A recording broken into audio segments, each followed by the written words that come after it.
सत्संग का आयोजन किया गया है। कहा जाता है जहाँ शब्दों का आगम होता है वहाँ की भूमि का हर कण कण आह्लादित हो जाता है और उनके मुखार बिंद से निकले वाणी के श्रवण से सत्संग रूपी गंगा स्नान का प्रत्यक्ष लाभ होता है। जब परमात्मा की कृपा होती है तब किसी के मन में सत्संग कराने का भाव आता है। कहा भी जाता है कि बिनु सत्संग विवेक न होई, राम कृपा न सोई। बिना सत्संग के विवेक कुछ नहीं आता है और यह जो सत्संग है बिना परमात्मा कृपा के बिना प्राप्त नहीं होता है। और आज गुरु पूर्णिमा है। आज आषाढ़ मास की पूर्णिमा को गुरु पूर्णिमा कहते हैं। इससे गुरु की पूजा करते हैं, सामर्थ्य के अनुसार भेंट भी करते हैं और गुरु सूर्य के समान होना चाहिए। जिस प्रकार सूर्य अपनी ऊर्जा सभी को प्रदान करता है, चाहे वह उसकी पूजा करे या ना करे, सूर्य को इसलिए प्रथम गुरु माना है। गुरु पर्व पर श्रद्धा पूर्वक गुरु का पूजन करने से उनका आशीर्वाद प्राप्त होता है।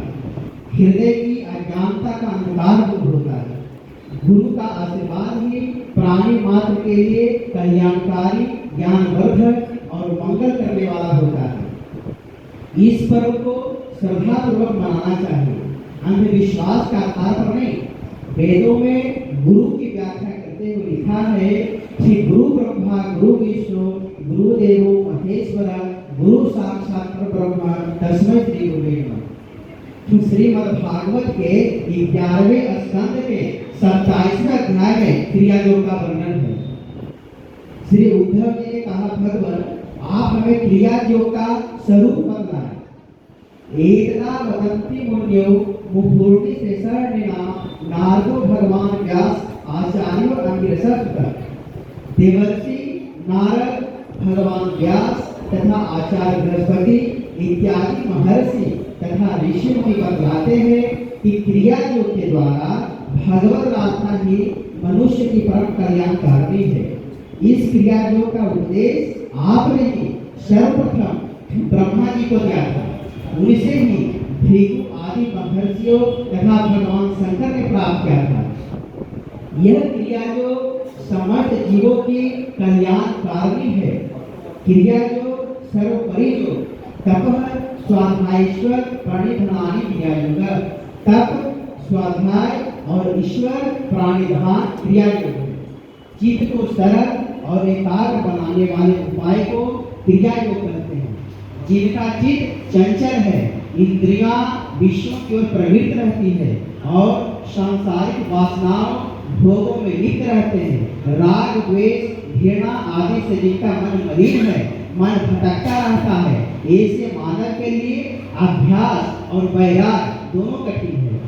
ऐसे लोगों का चित्त कैसे विशुद्ध बने, मन कैसे निर्मल और संयत हो सके, अभ्यास और वैराग कैसे संपादन करे, इसके लिए ऋषियों ने जो सरल उपाय बताए हैं वह क्रिया योग है। यह क्रिया योग भारतीय मनुष्यों का सबसे पौराणिक विद्या है, जिसके बारे में चर्चा करते हुए विवेकानंद कहते हैं कि ईश्वर प्राप्ति का सबसे पहला सोपान क्रिया योग है। श्रीमद् भागवत महापुराण में इसकी चर्चा करते हुए नारद जी कहते हैं कि हरि पूजा पद्धति का नाम क्रिया योग है। अगर हरि को प्राप्त करना चाहते हैं तो क्रिया योग का साधना करना ही पड़ेगा। और यह जो सत्संग है, जब जन्मों जन्म का जब संस्कार पुण्य उदित होता है, भगवान की काम करते हजारों एक व्यक्ति इसमें आते हैं और वैसे वैसे हजारों में एक इसको प्राप्त करते हैं। तो सत्संग एक गुरु जी के सत्संग में छोटा बच्चा जाया करता था, प्रतिदिन जाता था। गुरु जी बोले कि अभी सत्संग का तुम्हारा समय नहीं है, अभी तुम पढ़ाई लिखाई करो, जब बड़ा हो जाना फिर सत्संग में आना। तो बच्चा बोलता है, गुरु जी एक मेरा सवाल है, उसका आप जवाब दे दीजिए, हम कल से सत्संग में नहीं आएंगे। बोले ठीक है बोलो।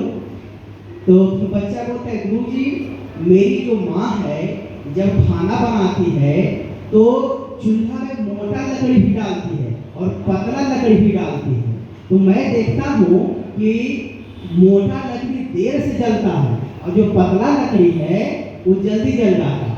तो बोले कि हाँ, तो ये संसार में जितने भी बड़े बड़े लोग बैठे हैं ये मोटा लकड़ी है और हम तो पतला लकड़ी है। अगर हमको बुलावा आ जाएगा हमको जाना पड़ जाए तो फिर हम साधना भजन कब करेंगे।